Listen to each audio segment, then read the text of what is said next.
Salut, bienvenue dans cette vidéo du cours algorithmique. Cette vidéo est consacrée à la structure répétitive, deuxième partie. Avant de commencer cette vidéo, j'aimerais bien faire un rappel de la vidéo 5 que vous trouverez son lien dans la partie description.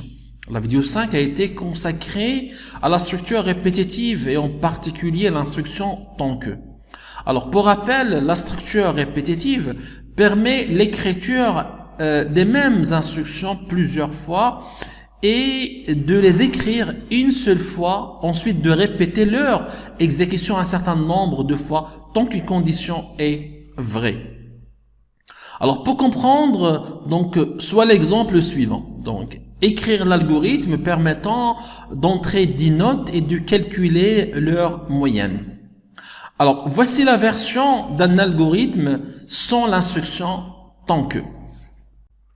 Alors, comme vous le constatez dans cet algorithme, les instructions suivantes, lire note, ensuite somme reçoit somme plus note. Donc, je fais un rappel du signe d'affectation.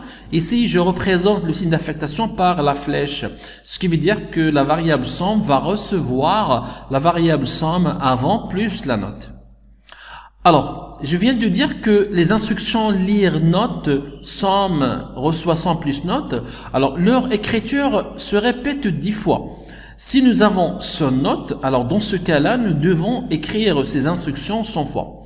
Alors grâce à l'instruction tant que, nous allons écrire les instructions, donc lire note, somme plus somme reçoit somme plus note une seule fois, et nous allons demander que leur exécution se fasse 10 fois, c'est-à-dire pour les 10 notes.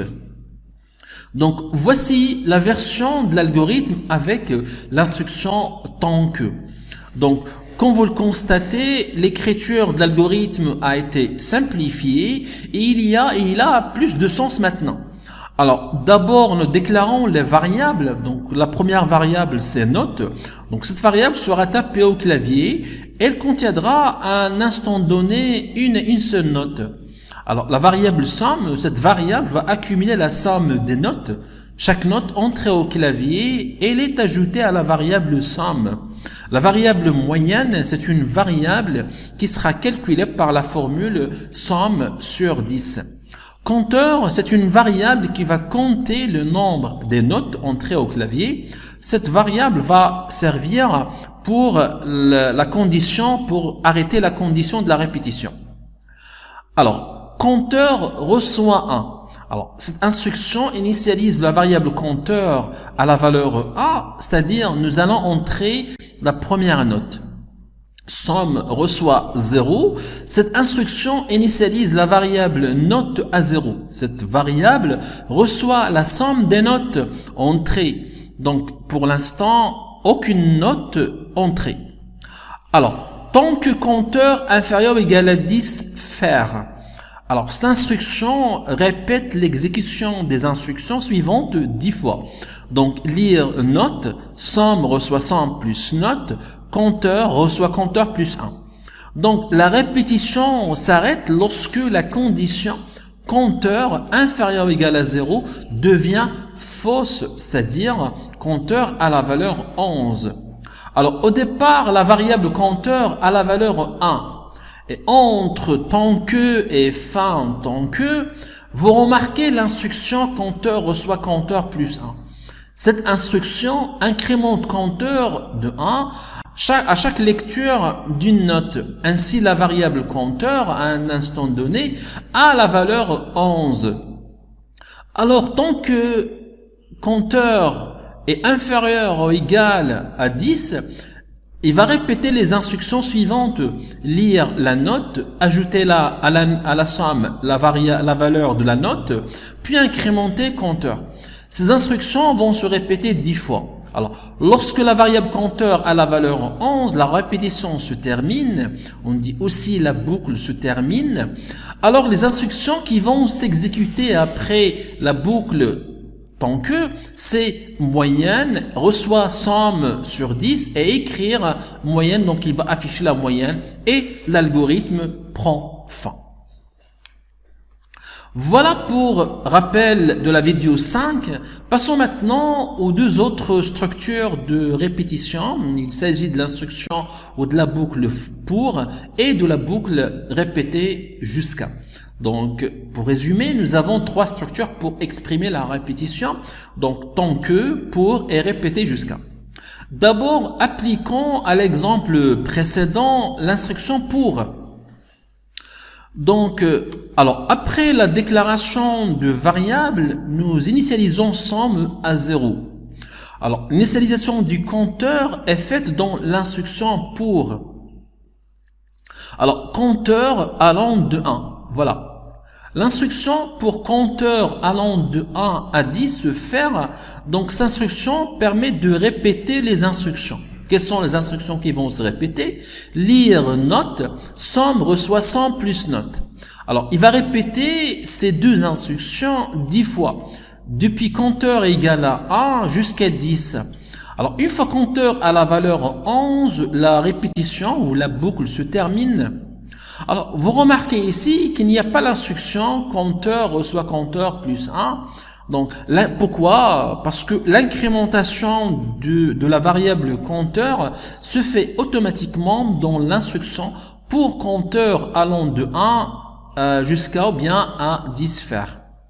Alors, lorsqu'on arrive à la fin de fin pour, plutôt à la fin de pour, donc fin pour, nous reprenons depuis l'instruction, donc c'est-à-dire on revient pour compteur allant de 1 à 10 et etc. etc. Une fois la variable compteur à la valeur 11, la boucle pour prend fin et l'instruction qui vient après sera exécutée. Il s'agit de moyenne reçoit somme sur 10, puis écrire moyenne, l'algorithme prend fin. Voilà pour la structure ou bien pour la boucle pour. Maintenant, d'abord dans l'instruction pour, vous remarquez que l'utilisation d'un compteur est obligatoire qui sert à compter le nombre de fois de répétition. Alors maintenant, passons à la boucle répétée. Donc, alors voilà. Donc la boucle répétée. Donc entre répéter jusqu'à compteur, donc lire note, somme reçoit 100 plus note, compteur reçoit compteur plus 1.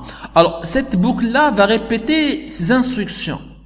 Alors jusqu'à ce que la variable compteur aura la valeur supérieure à 10, c'est-à-dire 11. Alors ici, l'instruction compteur reçoit compteur plus 1 est obligatoire. Alors, comme tant que, bien sûr.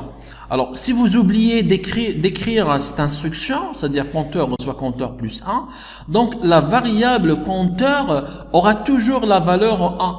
Et la boucle ne se termine pas. Et on parle ainsi d'une boucle infinie. Pourquoi? Parce que la condition compteur supérieur à 10 ne sera jamais remplie. Donc, passons maintenant pour faire une comparaison entre la boucle tant que et la boucle répétée jusqu'à. Alors, logiquement, les deux boucles sont kiff-kiff. C'est pareil. La seule différence est que la condition dans répéter vient à la fin de la boucle, répéter jusqu'à. Alors que dans tant que, la condition est au début de la boucle. On conclut donc que dans la boucle répétée jusqu'à se répète au minimum une seule fois, puis on fait le test de la condition s'il est vrai ou non, alors que dans tant que, d'abord nous testons si la condition est vraie, puis on entre dans la boucle, sinon nous passons à l'instruction qui vient après la boucle. Alors, dans la boucle tant que, ici dans notre exemple, le compteur est initialisé à 20. La boucle tant que ne sera pas exécutée. Pourquoi? Parce que la condition compteur est inférieure ou égale à 10 cette condition n'est pas remplie. Dans la boucle répétée jusqu'à, donc la variable compteur est initialisée à 20, la boucle répétée donc va exécuter les instructions lire note, somme reçoit 100 plus note et compteur sera incrémenté. Donc on aura donc compteur 21. Alors puis le test de la condition donc vérifie s'il est vrai. compteur à la valeur 21 est supérieur à 10. Alors ici, donc la boucle, on va sortir de la boucle répétée jusqu'à. Alors quand vous le constatez, dans répéter, les instructions ont été exécutées une seule fois, alors que dans tant que, si la condition n'est pas remplie, l'exécution de tant que ne sera pas réalisée. Donc voilà, j'arrive à la fin de cette vidéo. Merci d'avoir regardé cette vidéo et je vous dis à très bientôt.